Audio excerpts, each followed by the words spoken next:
What's up, everybody? It's Concrete Zebra with Craftmaster Productions and Studio1Tutorials.com, and today we're going to be going over a fly shit only type track.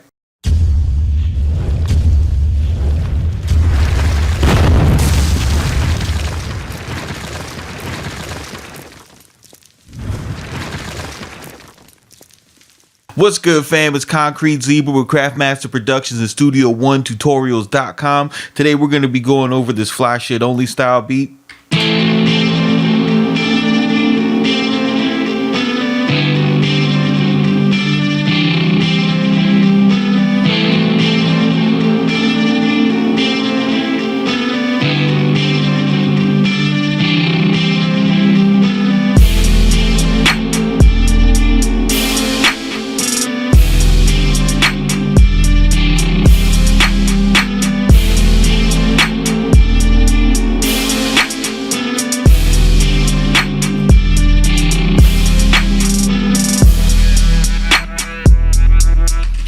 Yeah, so you can already hear this is not a good example of keep it simple, because this is not simple. There's a lot going on in this track as far as programming from a VST standpoint.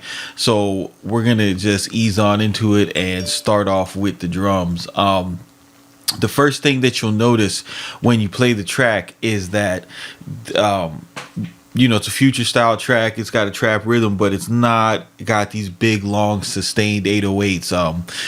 What on the original and what we chose to do on this one is go after a shorter type of release on our 808. So what we wind up with is this.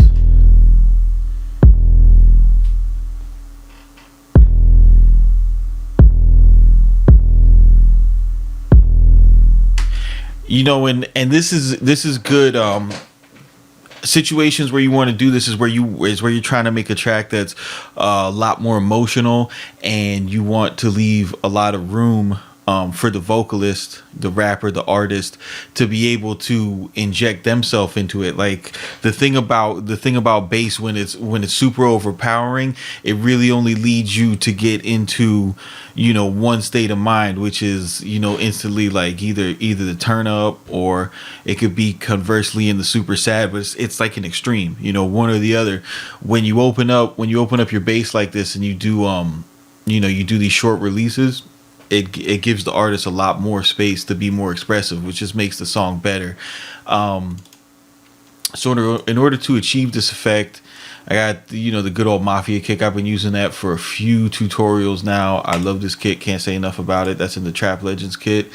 And this right here, I got this this razor patch up that I usually use as my little stock 808. And all I did was, instead of having the release all the way turned all the way up to 10, I just backed it up enough so that when you go ahead and you play it, you kind of hear silence at half a note. See, I only want the bass hit to last half a note. And notice we're not doing crazy bass line to this track or anything like that. It's just using the sub from the kick. Now, this was done. This isn't like some crazy thing that's never been done before. I mean, this is how a lot of different early hip hop songs had their bass line. Like there wasn't any notes playing up and down. They had a 50 hertz tone off the mixing board and sample that shit and then stack it on your kick. So this will give you that type of vibe. The snare on this track is interesting because it's got a real short delay, giving it a nice effect.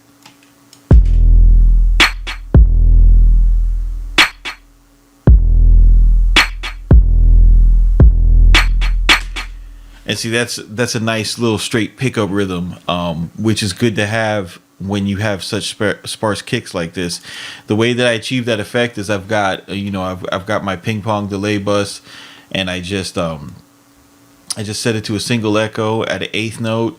And here's the key: is I've got the feedback down all the way to the minimum threshold.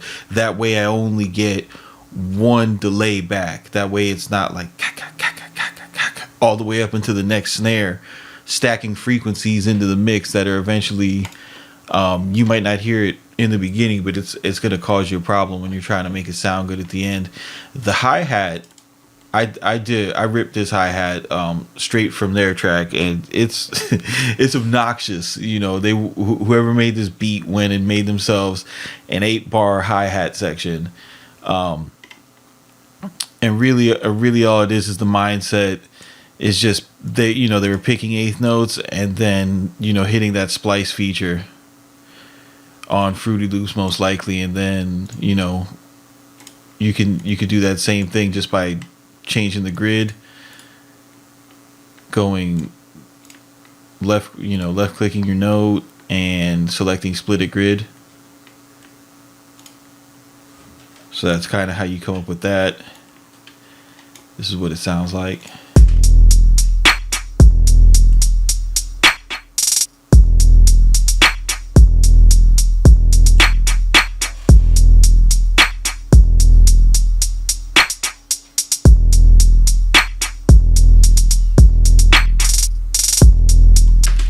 And it's for, I could tell the person who did this, they spent a decent amount of time on that.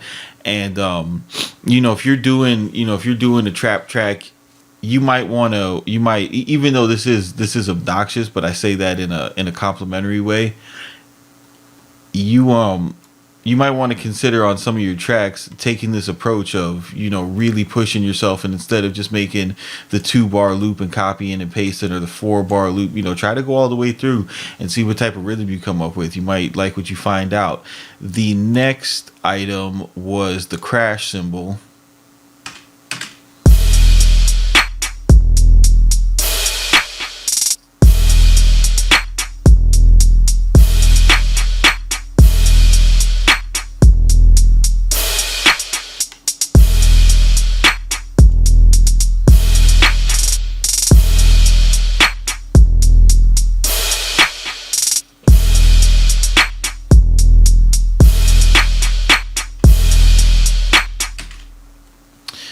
Nothing crazy there, just a simple rhythm on the 1 beat, and on the 2 beat the next bar.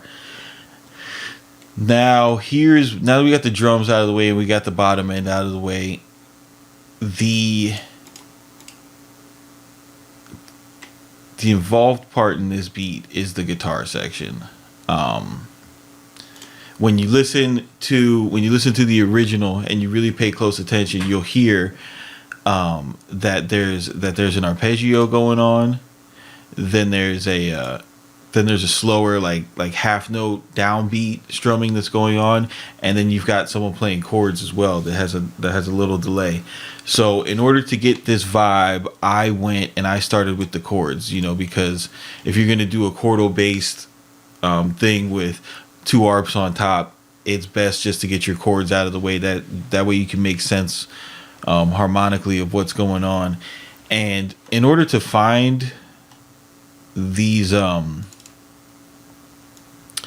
this chord progression, because this is a chord progression I never played before, I would never think to play this, and this is cool that this tutorial showed me this. See, even I learned on this shit. It's a 4-3-1. That means the scale is E minor, and we start with the 4th note of the scale, then we drop down to the 3rd note of the scale, and then we go back to the 1st note of the scale. This is inverted, but whatever.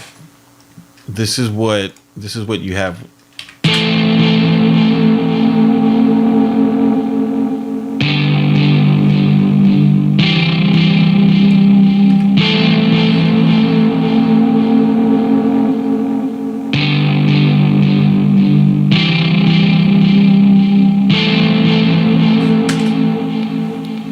See, it's going from minor to major to minor, so it gives you it gives you a little tension and release type of vibe. But the way that I inverted it, you want to make sure, when you put in your 4-3-1 progression, you want to make sure to invert the top note on the 3 chord, just put it in the way that you normally would, and then you hold shift, press down, and that'll invert it. And what did I do here? This is just the regular.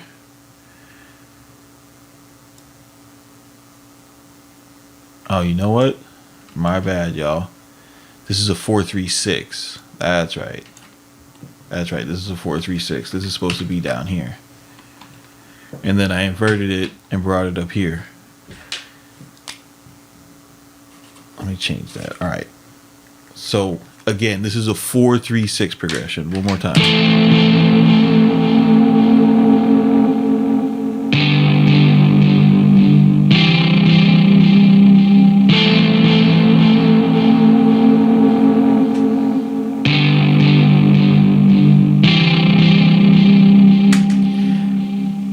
And see, the reason why I get confused is because when I was putting this together, the way that I wrote it was I did this. I just started with my bottom notes, and I was looking for a long intro chord, and then to go into just go down to have more of a sad feeling.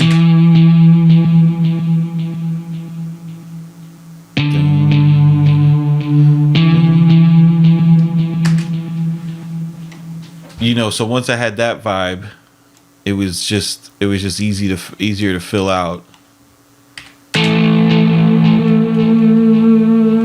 See, I'll go and put the next note in and just play it back and see how it makes me feel.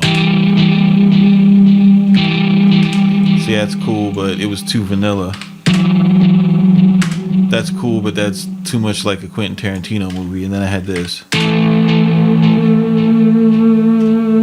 And that was kind of giving me that 90s whiny alternative rock type of vibe that it either sound like they sampled this or that's what they told somebody to play. So that's what we were going for. Then I just went to my next note.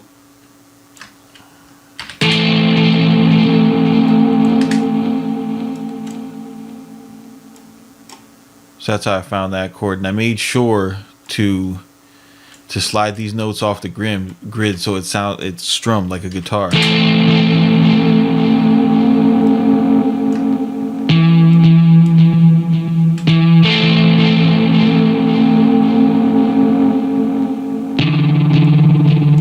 See, we would not use that.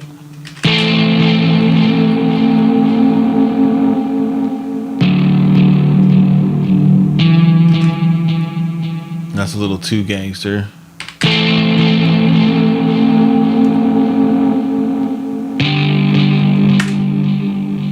And you see how when when you take the steps, you just trial and error, you'll instantly find something that feels good. Once you find that first one that feels good, just don't go any further. Lock on that one and use that. So easy method to find chord progressions when you're wanting to, keep the scale mode locked on, but maybe not start. Or maybe not just use, the one chord, but try different things and, see where you end up. And like I said, I wound up making this chord progression that I would have never thought to use. The next thing that came in on the track was kind of the little downbeat art.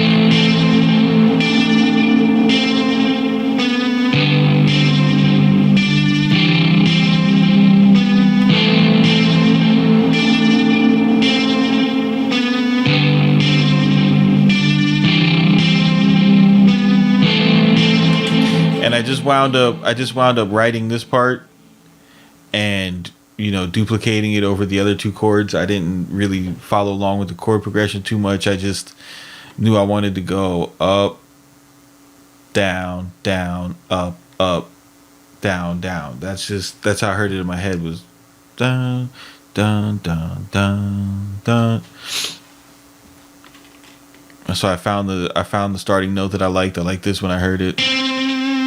And I just went up to the next note in the scale and then went down too. That's how you got to kind of unlock your mind, because you'll be hearing something, you'll be thinking about something, and this will, if you put it in terms of up and down, now you're putting it in terms of the piano roll, and you can start to bridge the gap between the computer and your mind. Let's go back to, because I'm just blazing through this. Let's go back to the chords. I just went in guitar rig and I was just looking for an alternative preset. I wound up with the Black Stripe Army, but if you're making this on a different a different program that doesn't have guitar rig, you're just basically looking for some type of rock box and a regular vintage speaker, nothing crazy, small EQ boost in the low end and the high mids, and then a reverb. It's really nothing crazy with a compressor up front. This guy right here is just a distortion, another rock amp, just a regular all of the I know all the guitar amp sims have the American and UK amps. You're going to want to use a UK amp for this, and then you have a delay and a regular plate reverb.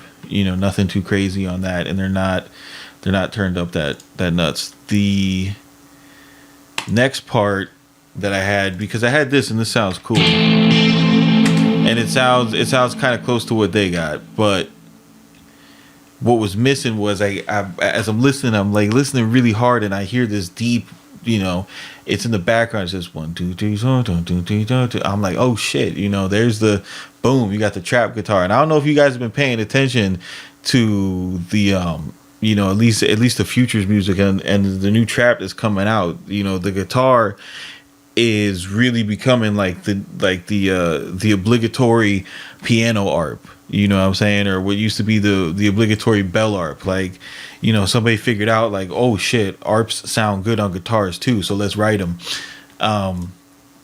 So in order to find this guy, I was just like, man, I'm just gonna write a regular trap arp. You know what I mean? And this is just as basic as a trap arp gets. You know what I'm saying? You guys could screenshot it, and I just repeated it over both of the chord progressions.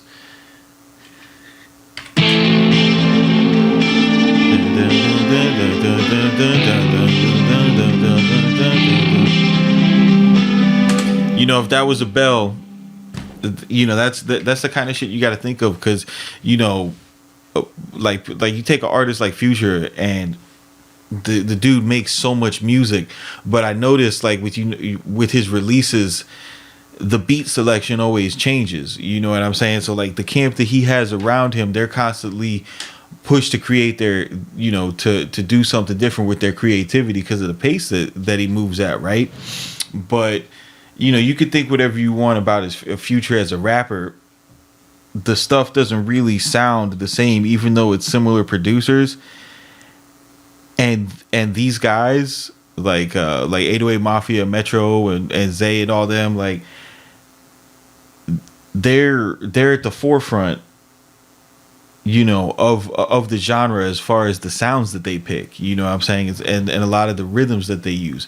So they're out, they're out here first with a new sound. So what I'm saying is, if you get to and they're being successful, that's the most important part. If you have an idea where you're like, man, I like making trap or whatever I make, but maybe if I change this sound to this sound, like do that shit. Don't always look for the exact snare that's on somebody else's song. Like, find a different snare, find a different kick, use a different 808, use a different bell, try it out. You might wind up, being doper than Metro and Sonny, dude. It could happen. So the next part of this track was this stuttery little synth line that came in. I wound up using Serum, a preset that had this is gonna take a minuto. This is the way that this rhythm came on.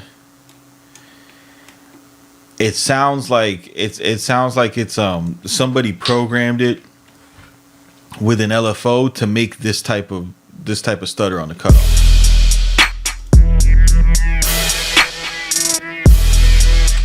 So the way I approached it was, because I was not trying to program that type of patch today. So what I did was, I just played it out like dun dun dun dun dun dun dun dun dun dun dun dun dun dun. And then in order to get that feeling of an LFO, scraping up on the cutoff. Like if you don't know how to program a synth, this is a jewel. I hired the attack a little bit and slammed the release way down, and I picked a patch that already had some movement, on the cutoff of the filter.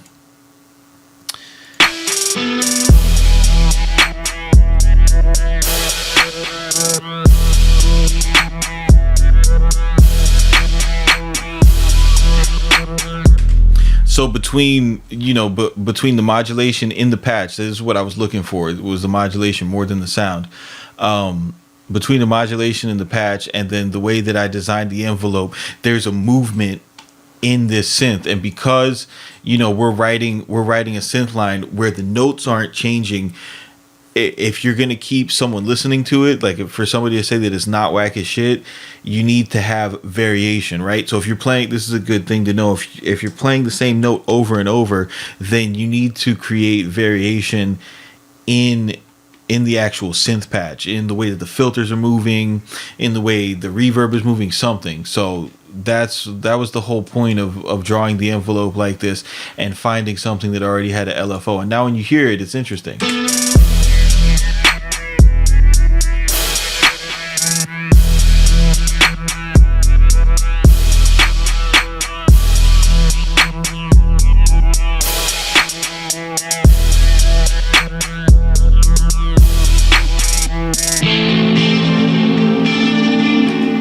So the next thing we had was this little lead right here.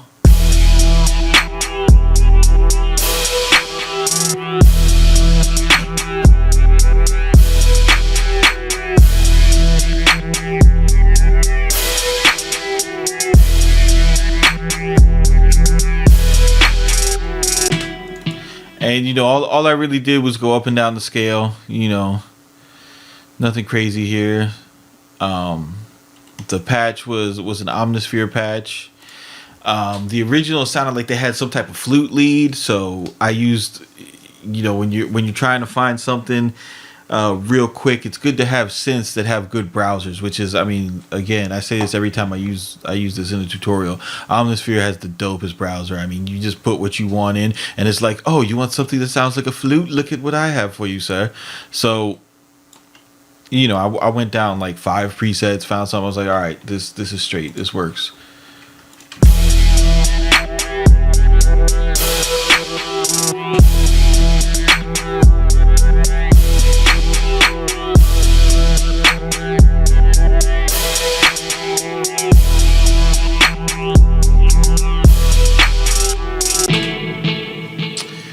And the next thing that we had was this little string section right here, and there's a little string bridge in the original song where it's like a triumphant feel, like you're going up.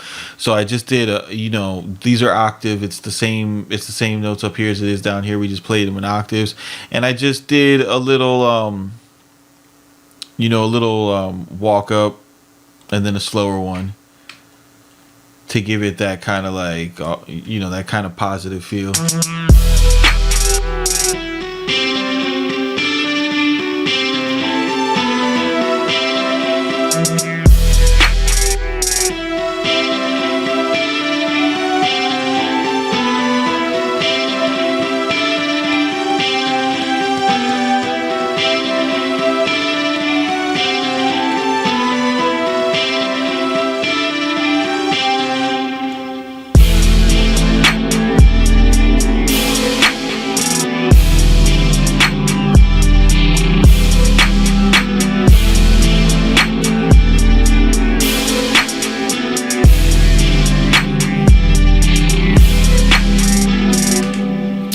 That's pretty much it as far as the arrangement's concerned. You got your average 8-bar intro. You got your 16-bar verse here. You just make sure that in a track like this where you got so many pieces, just make sure every 8 bars are different. Just make sure you're not repeating the same thing over and over again, and you can keep a simple arrangement, but it won't be basic by adding, an extra little string part here, but don't overpower it. Keep in mind, tracks like this, the star of the show is, the guitar. You want to spend a lot of time programming that, getting a decent tone, and just the drum beat, and making sure you're leaving space for the artist. So this is Concrete Zebra with Craftmaster Productions, and we will see you on the next one.